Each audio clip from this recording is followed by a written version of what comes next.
and this is their, I forget what.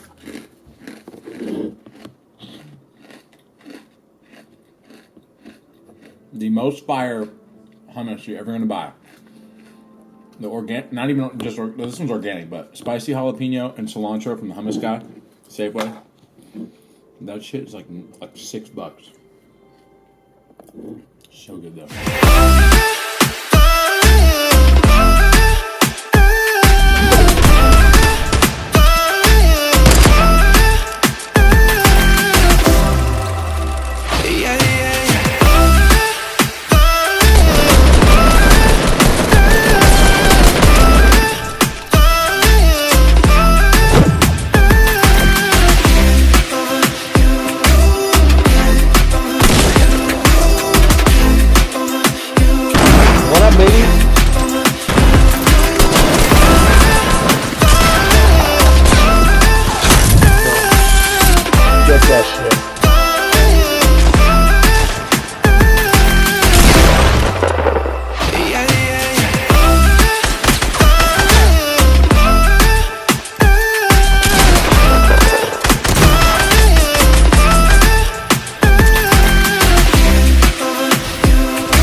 And Stacy's pita chips.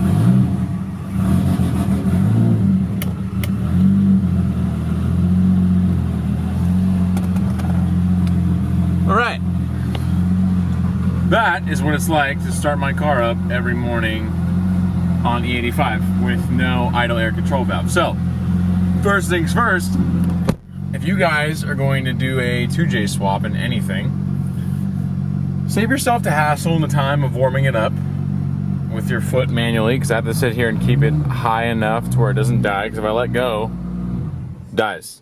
Fuck. Okay, so when you install your 2J, for sure get the Supra idle air control valve. That one works the best as far as the tuners have told me. Why didn't I install it? I don't know. I don't know why. I don't listen to people and fucking just make everything harder for me. Whatever. So yeah, I don't have an idle air control valve. So in the car, for people that don't know what that means, basically you have on most cars, when your car is warm, or sorry, cold in the morning especially, you have a high idle switch pretty much that your car almost acts as if there's a vacuum leak. So if I had, basically if I pulled a vacuum line, it would idle higher.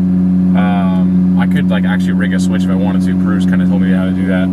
But when you're starting your stock engine cars or whatever, they're programmed when the coolant temp is low to keep the idle high to warm it up, and then it comes back down like that drastically after a little, or gradually after a little while. I don't have that, so I have to do it with my foot manually until I see that the H2O temps, which is the coolant temp, goes a little bit past 80, I think. Then after 80 or 89, it starts to idle fine, which is going to be this one right here.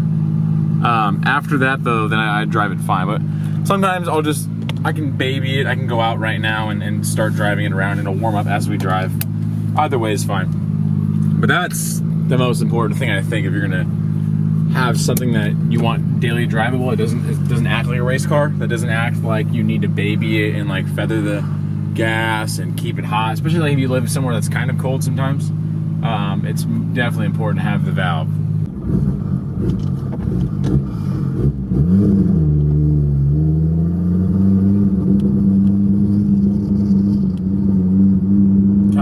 sounds so nuts when it's trying to throw more fuel back into the system to keep it from dying. Just, God.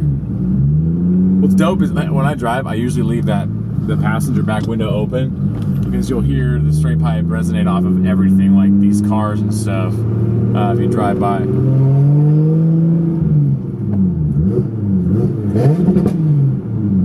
Oh my God, it sounds so good. Yeah, I don't know what we're doing today. I'm gonna go hang out with Mads for a bit. We were kicking it yesterday. I mean, I was playing Fortnite and getting drunk as shit at the house for like fucking 8 hours. So I'm done with the video game this weekend. We were gonna go snowboarding today. We kind of just like pushed it off. I think we might go one last time Monday.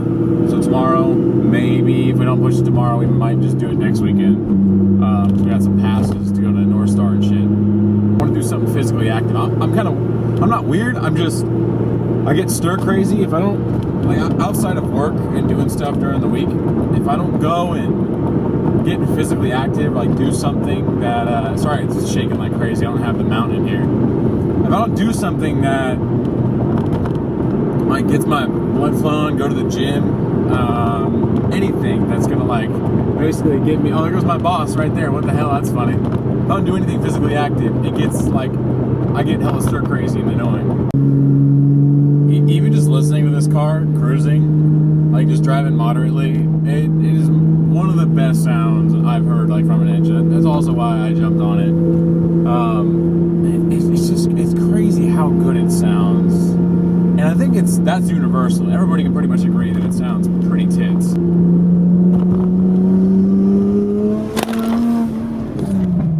Jesus Christ, almost broke my fucking... Good thing I caught it. Almost fucked the lens up though. Literally the lens almost landed right on my shift knob. That'd have been fucking great. That'd have been $700 right there, gone. Thank Jesus! Oh, we got underpass right here. See, underpasses and 2JZs, best friends. Or tunnels and 2JZs. No, you know, let's just go underpasses and straight pipes. There we go. It's the best. I mean, like, listen to this. I'll have everything will be down for this. Like, come on, just like.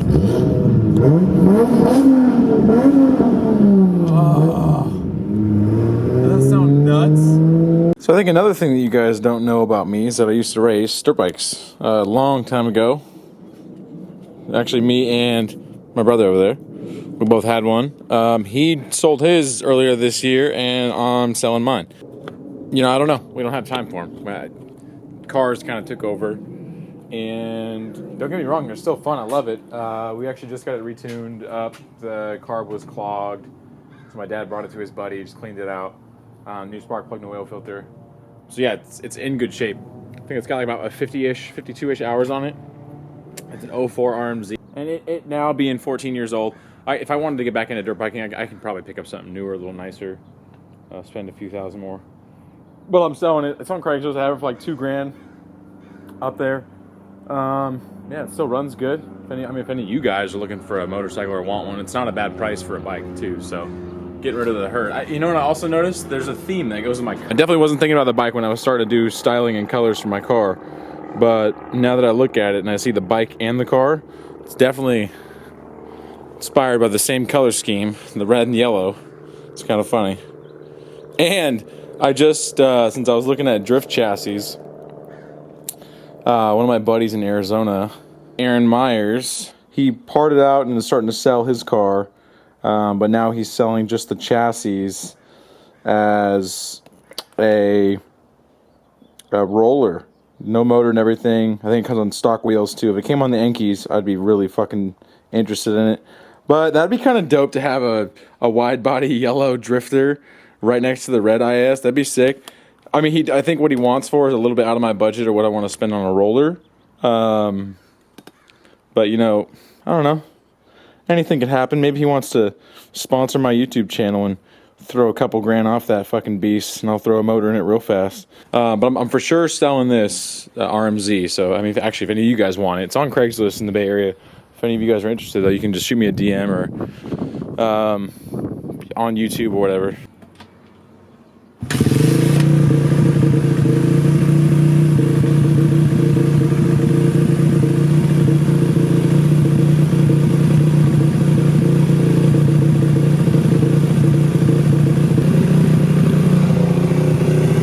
It's pretty sweet.